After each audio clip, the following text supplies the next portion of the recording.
Welcome back guys, this is Aditi Tomar और ये मेरा क्लासिकल मैकेनिक्स का पहला लेक्चर है। This is galleon transformation.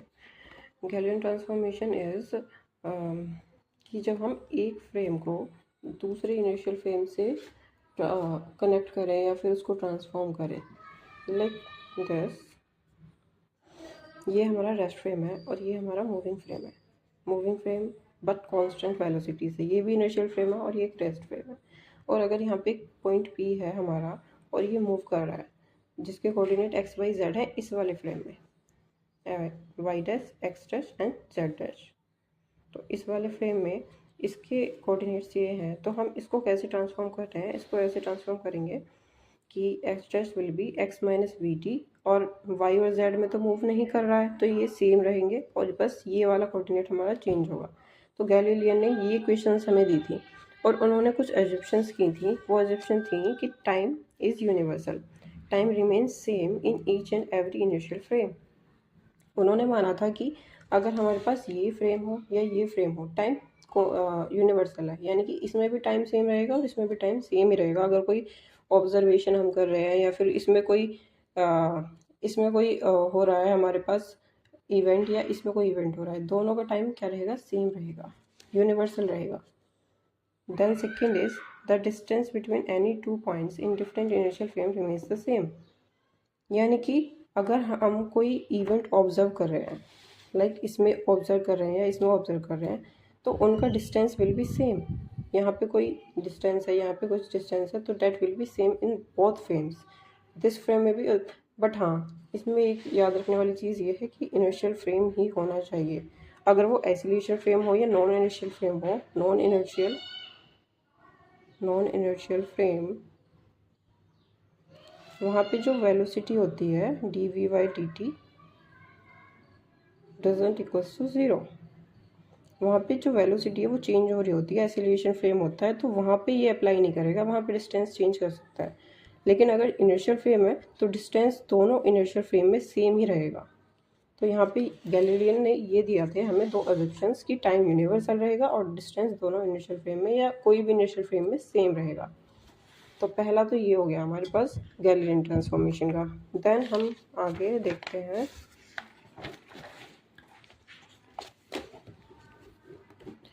हाँ, तो हमने अभी देखा था जैसे कि यहाँ पर पॉइंट P था और हमें इक्वेशन मिली थी ये। तो इस इक्वेशन को अब हम क्या करेंगे? डिफ्रेंशिएट करेंगे विद रिस्पेक्ट टू टाइम, ताकि हमें क्या मिल सके? चेंज मिल सके कि इस कोऑर्डिनेट कैसे चेंज हो रहा है ये टाइम के साथ। तो टाइम के साथ कैसे चेंज होगा ये? अब हमने इसको किया डिफ्रेंशिएट, तो इसको डिफ्रेंशिएट करने के बाद हमें ये मिलेगा D x dash by d T minus का वी। तो हमारे पास ये वाली इक्वेशन को हम ऐसे लिख सकते हैं, क्योंकि ये क्या है? एक्स डैश का change with respect to time, जिसको हम लिख सकते हैं यानी पॉइंट P का change with respect to S dash frame. जैसे कि पॉइंट P का change with respect to this frame, तो हम इसको लिख सकते हैं d x by d t को change of P with respect to S dash. तो यहाँ पे उन्होंने यही किया था कि इसको हमने ऐसे लिख दिया और इसको यानी कि x पॉइंट का change with respect to time क्या हो जाएगा? यानी पॉइंट P का change with respect to S frame, rest frame जो हमने लिया था उसके रिस्पेक्ट में P पॉइंट का चेंज, और ये हमारा क्या हो गया? एस रिस्पेक्ट, यानी मूविंग फ्रेम का change with respect to S. तो ये हमारा फॉर्मूला गैलीलियन ने दिया था। लेकिन अब इसको क्या, इसके साथ एक प्रॉब्लम थी कि अगर हमारा ये फ्रेम जो है, मूविंग फ्रेम जो है, अगर वो लाइट की स्पीड से मूव करने लगे तो दिस विल बी इनवैलिड। क्योंकि जैसे कि यहाँ पे हम एग्जांपल देखते हैं, ये हमारा कोई ऑब्जेक्ट है या फिर कोई भी इवेंट है जो v वेलोसिटी से मूव कर रहा है, VAE। यहाँ पे जो हमारा रेस्ट फ्रेम है वो अर्थ है। अर्थ हमारी रेस्ट में होती है, जनरली हम अर्थ को ही रेस्ट फ्रेम लेते हैं, लेकिन कोई और भी हो सकता है रेस्ट फ्रेम। अब जैसे कि यहाँ पे अर्थ रेस्ट फ्रेम है और ये VAE वेलोसिटी से मूव कर रहा है, और यहाँ पे एक हमारा फोटोन है जो c वेलोसिटी से मूव कर रहा है। तो इसकी जो वेलोसिटी होगी अर्थ के रिस्पेक्ट में वो कितनी होगी? c होगी फोटोन की। तो हम अगर यहाँ पे c रखेंगे तो ये प्लस का c हो जाएगा, और अगर हम यहाँ पे देखें तो ये वाली इक्वेशन बनेगी। और ये तो पॉसिबल ही नहीं हो सकता, क्योंकि लाइट की स्पीड से ज़्यादा अगर स्पीड इसकी होती है तो दैट इज़ नॉट पॉसिबल, क्योंकि लाइट की स्पीड सबसे ज़्यादा होती है। तो अब हम इसको ओवरकम करने के लिए आइंस्टीन ने हमें कुछ स्पेशल थ्योरी दी थी।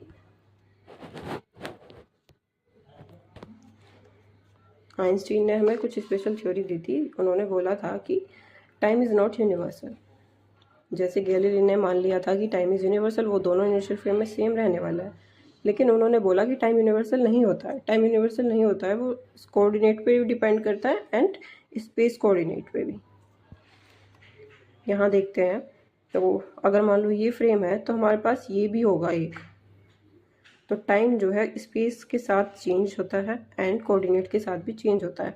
तो ये उन्होंने दिया था पहला लॉ। और दूसरा अगर हम देखें क्या होगा, दूसरा होगा there is nothing like absolute motion. तो this is interesting point actually. Absolute motion जैसा कुछ नहीं होता है, मतलब कि अगर हम मान लो मूव कर रहे हैं, अगर हम ही हैं और यहाँ पे अर्थ पे हम चल रहे हैं, तो हम तो मूविंग फ्रेम है, लेकिन हम किसके अर्थ के रिस्पेक्ट में क्या है, मूविंग फ्रेम है। तो there is a relative motion, earth rest पे है, वी आर मूविंग, तो there is a relative motion. There is nothing like absolute motion. अगर हम मान लो कार कोई मूव कर रही है तो उसके रिस्पेक्ट में तो वो मूव कर रही है, लेकिन अर्थ के रिस्पेक्ट में that is not moving, that is moving but with respect to earth। तो relative, there is always a relative motion। अगर कोई कार में बैठा हुआ है उसके रिस्पेक्ट में वो रेस्ट पे है ना, तो कार तो मूव कर रही है लेकिन दैट इज़ ऑन रेस्ट जो उसमें बैठा हुआ है। तो यहाँ पे ये पॉइंट है। और उसके बाद उन्होंने दो प्रिंसिपल दिए थे हमें आइंस्टीन ने, कि प्रिंसिपल ऑफ इक्विवेलेंस, यानी कि जो फिजिक्स के लॉज हैं, जैसे कि एक ये लॉ है सेकंड लॉ, ये हमेशा क्या करेगा, होल्ड करेगा, चाहे वो इस फ्रेम में हो चाहे वो इस फ्रेम में हो, दैट इज़ ऑलवेज होल्ड। और सेकंड ये था कि constituency of speed of light, यानी कि लाइट की स्पीड तो सेम ही रहने वाली है, वेदर सोर्स की स्पीड के रिस्पेक्ट में देखें या फिर चॉइस ऑफ ऑब्जर्वर देखें या फिर रिलेटिव मोशन देखें, तो वो स्पीड ऑफ लाइट तो सेम ही रहेगी। तो ये दो पोस्टुलेट हैं, this one postulate and this one postulate, constancy of speed. तो ये दोनों आइंस्टीन ने हमें दिए। So this is Einstein velocity addition formula जो हम पढ़ेंगे। और आइंस्टीन ने वेलोसिटी मतलब एडिशन का फार्मूला हमें दिया था। मान लेते हैं ये हमारा फ्रेम है, एस फ्रेम, तो दिस इज़ रेस्ट फ्रेम, ठीक है, हम यहाँ पे खड़े हुए हैं और this is some object moving with velocity v and this is like reflect, इस ये एक रिजिड है और यहाँ पे इसका रिफ्रैक्टिव इंडेक्स है n। तो जो लाइट इसमें से निकल के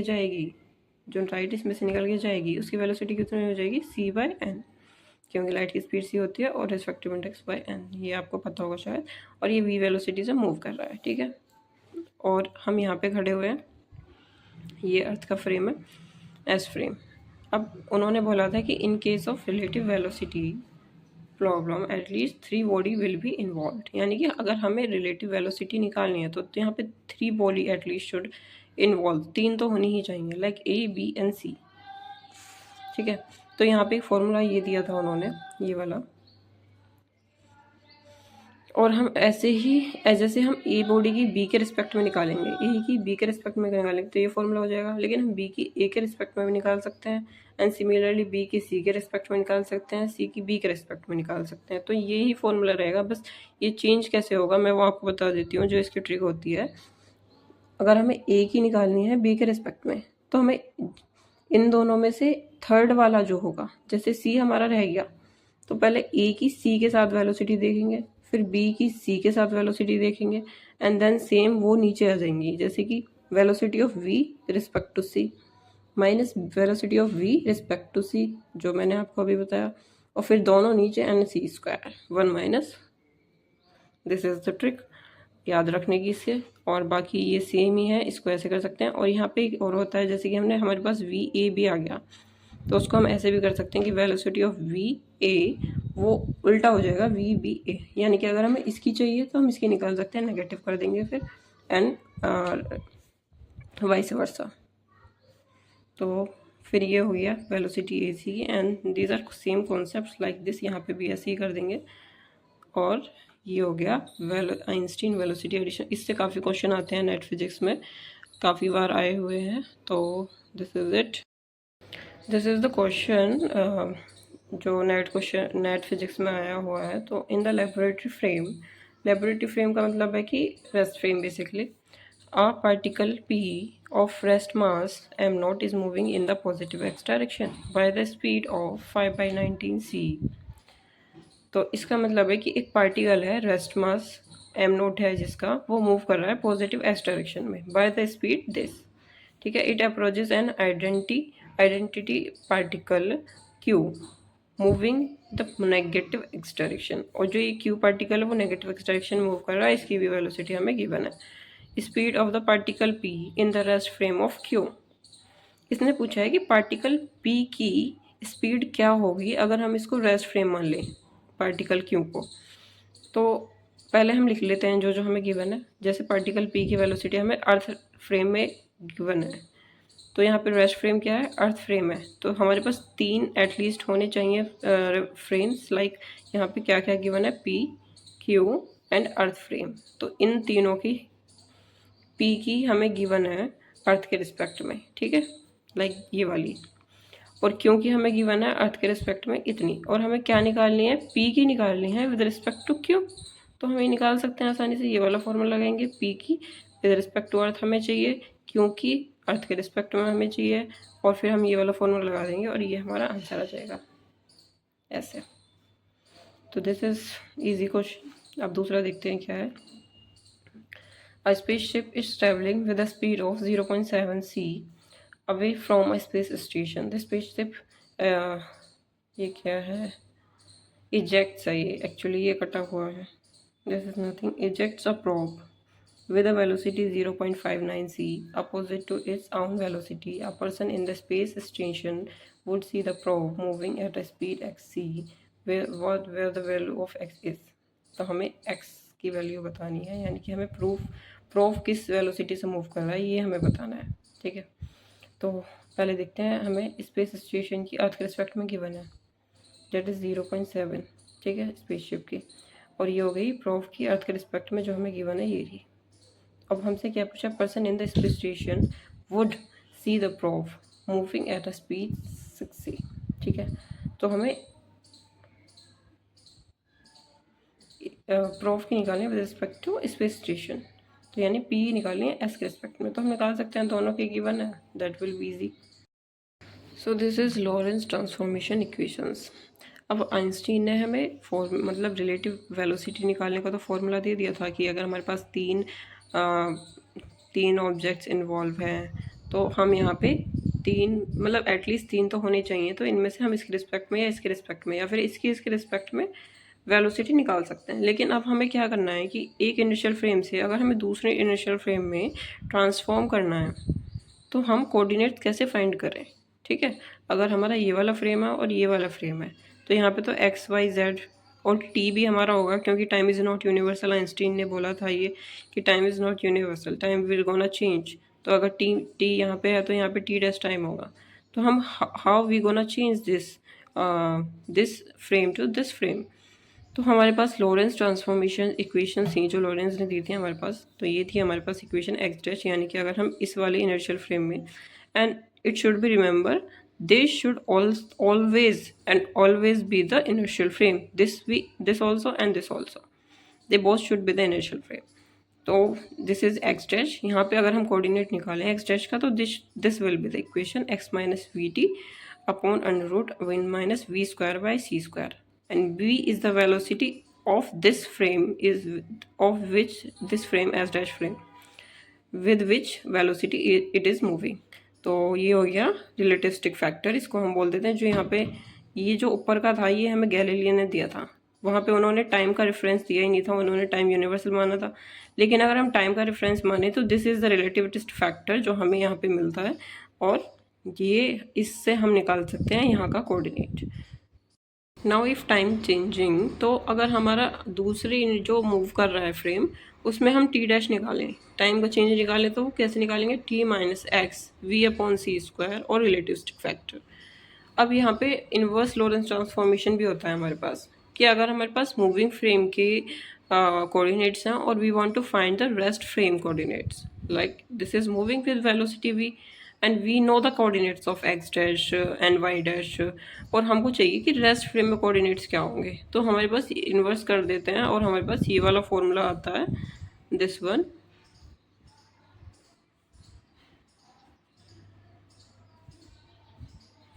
ये फॉर्मूला हमारे पास आ जाता है और ये तो सेम ही रहेंगे क्योंकि that will be moving in this direction only, x direction. तो एक्स चेंज होगा और वाई और जेड सेम रहेंगे. और ऐसे ही हमारे पास अगर टी डैश हमको पता है तो we can find t. And अगर इसको याद रखने की ट्रिक मैं दूँ तो बस यहाँ पे प्लस आ जाता है, बाकी सब सेम ही रहने वाला है. और यहाँ पे हमारा माइनस था, this is minus, that's all. तो इनवर्स और उसमें कुछ इतना फ़र्क नहीं है, बस हमें ये ध्यान रखना है कि यहाँ पे प्लस आने वाला है और वहाँ पे माइनस आने वाला है, दोनों में, कोऑर्डिनेट्स में भी, टाइम में भी, और वहाँ पे भी, वहाँ पे दोनों में माइनस आएगा. सो यहाँ पे एक क्वेश्चन है वो हम देख लेते हैं. गेट में आया हुआ क्वेश्चन है ये. In initial frame S1 two events A and B take place at, यहाँ पे हमें टाइम और ये RA गिवन है एंड दिस रिस्पेक्टिवली. ठीक है. एक इनर्शियल फ्रेम है हमारे पास S1 जिसमें दो इवेंट्स हो रहे हैं, एक इवेंट A है और एक इवेंट B है. तो इवेंट A इस टाइम पे प्लेस कर रहा है और इवेंट B दिस टाइम पे प्लेस कर रहा है. The time at which these events take place in a frame S dash moving with velocity thus with respect to S. हमें बताना है कि these events will take place इसमें किस टाइम पे. तो हमको कौन सा फॉर्मूला लगाना पड़ेगा, क्योंकि मूविंग ये वाला मूव कर रहा है, हमें मूव वाले में निकलना है. तो ये वाला फॉर्मूला हम यूज़ करेंगे टाइम के लिए. और वेलोसिटी हमें गिवन है और बाकी टाइम भी हमें गिवन है. यहाँ पे ये रहा CTA हमें गिवन है और यहाँ पे भी गिवन है. तो हम यहाँ पे निकाल लेंगे लाइक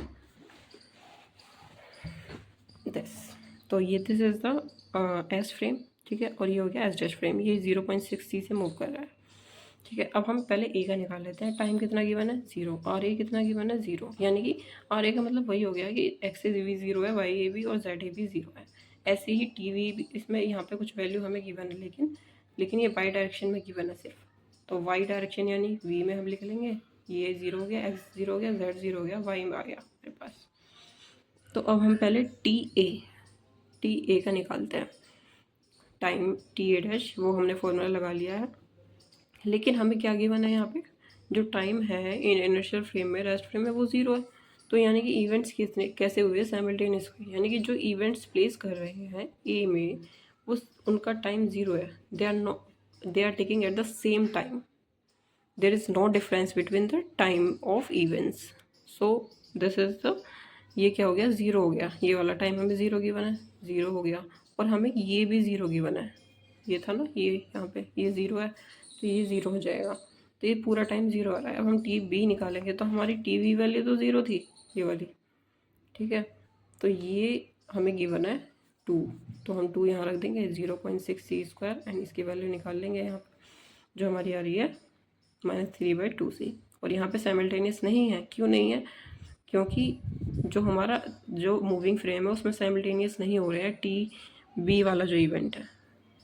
ठीक है. तो ये था यहाँ पे, जैसे कि यहाँ पे भी हम पढ़ सकते हैं, 2 events which are simultaneous in one inertial frame may not be simultaneous in another frame.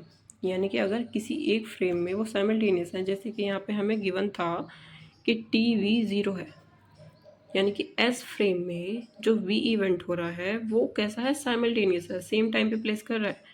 But अब जब हमने टी डैश की वैल्यू यहाँ पे निकाली थी, टी बी डैश की, तो हमारे पास वैल्यू आई, इसका मतलब 0 नहीं आया, तो वो साइमल्टेनियस नहीं है. इसका मतलब यही है कि अगर एक फ्रेम में साइमल्टेनियस है, इसका मतलब ये नहीं है कि दूसरे इनर्शियल फ्रेम में भी वो साइमल्टेनियस होंगे. That is it. This is length contraction topic और it is important according to exam point of view. So इसमें हम क्या करते हैं कि अगर मान लो ये एक रोड है जो मूव कर रही है x डायरेक्शन में विद वेलोसिटी v. ठीक है. और इसका फ्रेम क्या होगा, एस डैश होगा, because it's moving with velocity v. तो अगर ये एक रेस्ट फ्रेम है और ये अर्थ फ्रेम है, basically this is earth frame, और ये एस डैश है जो कि मूव कर रहा है विद वेलोसिटी v. और अगर हम यहाँ खड़े होकर ऑब्जर्व करें इसकी लेंथ, इस रोड की लेंथ हम ऑब्जर्व करें तो हमें एक्चुअल लेंथ दिखेगी कि इसकी एक्चुअल लेंथ कितनी है, ठीक है, वही दिखेगी हमें। लेकिन अगर हम एस के इस रिस्पेक्ट में यानी कि अर्थ के फ्रेम में खड़े होकर देखें, क्योंकि हम यहाँ पे खड़े हुए हैं तो हम किस रेस्ट हैं, इस रेस्ट में हैं इसके रिस्पेक्ट में, और ये मूव कर रही है। तो अगर हम यहाँ पे खड़े होकर देखेंगे तो हमें इसकी लेंथ कितनी दिखेगी, x2 dash minus x1, this is x1 dash. तो हमें यहाँ पे दिखेगी x2 dash minus x1 dash इसकी लेंथ। और अगर हम यहाँ पे खड़े होकर देखेंगे तो हमको कितनी दिखेगी, x2 माइनस x1। हम इसके रिस्पेक्ट में देख रहे हैं जो कि x और y फ्रेम है और ये x डैश और y डैश फ्रेम है। तो ऑब्वियस सी बात है यहाँ पे x2 होगा और यहाँ पे x1 होगा कहीं, तो हमें इसकी लेंथ दिखेगी x2 माइनस x1, ठीक है। तो हमें यही कॉन्सेप्ट है लेंथ कॉन्ट्रैक्शन का कि जो हम रेस्ट फ्रेम में खड़े होकर देखते हैं तो हमें दिखती है उसकी कॉन्ट्रैक्टेड यानी कि छोटी लेंथ हमें दिखाई पड़ती है। और अगर हम मूविंग फ्रेम के साथ साथ उसकी उसी फ्रेम में खड़े होकर उसकी लेंथ देखें तो हमें एक्चुअल लेंथ दिखती है। तो this is the length contraction. और अगर हम यहाँ पे फॉर्मूला निकालें इसका तो दिस इज़ लाइक, अगर हम एस डैश फ्रेम में खड़े होकर देखेंगे तो length will be L not. अगर हम रेस्ट फ्रेम एस फ्रेम में खड़े होकर देखेंगे तो length will be x2 minus x1, उसको हम l मान लेते हैं। और टाइम तो हमें सेम ही दिखेगा। और टाइम को अगर हम देखें तो अगर हम यहाँ पे खड़े होकर इसकी लेंथ देखेंगे तो हमें टाइम एकदम साइमल्टेनियस रखना पड़ेगा, तभी हमको उसको एक मतलब परफेक्ट लेंथ देख पाएंगे। तो अगर हम यहाँ पे टाइम को साइमल्टेनियस कर दें कि t1 इक्वल्स टू t2 और इक्वल्स टू t, तो टाइम तो हमें सेम करना पड़ेगा तभी हमें उसके लिए एक्चुअल लेंथ दिख पाएगी। तो टाइम तो सेम रहेगा। अब हम इसकी इक्वेशन निकालते हैं यहाँ से, x2 dash minus x1 dash. तो यहाँ पे हम क्या लगाएंगे, लॉरेंस ट्रांसफॉर्मेशन लगा देते हैं जो हमारे पास फॉर्मूला था। तो हम इन दोनों से यहाँ पे लॉरेंस ट्रांसफॉर्मेशन लगाएंगे कोऑर्डिनेट्स फाइंड करने के लिए। तो this is like this, x2 का क्या हो जाएगा, x2 upon under root 1 minus v, same इसका हो जाएगा। तो हम इसको ऐसे लिख सकते हैं माइनस का v t माइनस t1, इसको ऐसे कर सकते हैं। और ये हमने क्या माना था, t2 equals to t1 equals to t, तो ये तो सेम है, ये ज़ीरो हो जाएगी, हमारे पास यही वैल्यू बची, ठीक है। तो अभी हमने माना था x2 माइनस x1 क्या होगा, l होगा। यहाँ पे हमें माना था कि x2 minus x1 equals to l S frame में, रेस्ट फ्रेम में। तो रेस्ट फ्रेम में l लेंथ हो जाएगी and this is actual length, this is contracted length. तो हम इसको ऐसे लिखेंगे, कॉन्ट्रैक्टेड लेंथ हमारी क्या है, l है। तो this is contracted length and this is actual length. और L विल भी कम होगी L नोट से, क्योंकि दिस इज कॉन्ट्रैक्टेड, हमें कम दिखाई देगी। जो एक्चुअल रेस्ट फ्रेम में अगर खड़े होकर देख रहे हैं तो हमें एक्चुअल लेंथ जो है वो कॉन्ट्रैक्टेड छोटी दिखाई देगी। ये हो गया इसका। अब हम यहाँ पे पढ़ते हैं, it means length of the rod will be contracted from the point of view of observe in the earth frame. हाँ, तो यही पॉइंट हमने पढ़ा था कि लेंथ ऑफ रोड हमें क्या दिखाई देगी, कॉन्ट्रैक्टेड, छोटी। और जब observer and rod are in the relative motion, दोनों मूव कर रहे हैं, the length of will appear to be contracted for the observer, ठीक है। और अगर जैसे कि केस 1 ये हो गया कि हम भी मूव कर रहे हैं और ये भी, तो ये दोनों रिलेटिव मोशन में हो गए, तो इसे जो इसकी लेंथ दिखाई देगी वो कॉन्ट्रैक्टेड दिखाई देगी and this is the formula. Case 2 देख लेते हैं, person standing on earth will observe proper length because he is at the rest with respect to the rod. The second observer who is relative motion with respect to the rod will observe the contracted length. अब अगर मान लो हमारी यहाँ पे ये move कर रही है और ये रेस्ट पे है, तो इसे इसकी प्रॉपर लेंथ दिखाई देगी, ठीक है। अगर कोई बंदा जो मूव कर रहा है v वेलोसिटी से, तो उसको इसकी लेंथ कॉन्ट्रैक्टेड दिखाई देगी। आई होप तुम्हें समझ में आ रहा होगा कि अगर ये मूव कर रही है और ये इसके रिस्पेक्ट में रेस्ट में है, तो इसको तो इसकी प्रॉपर लेंथ दिखाई देगी, लेकिन वो इसके साथ रिलेटिव मोशन में है तो उसको इसकी लेंथ कैसी दिखाई देगी, कॉन्ट्रैक्टेड दिखाई देगी।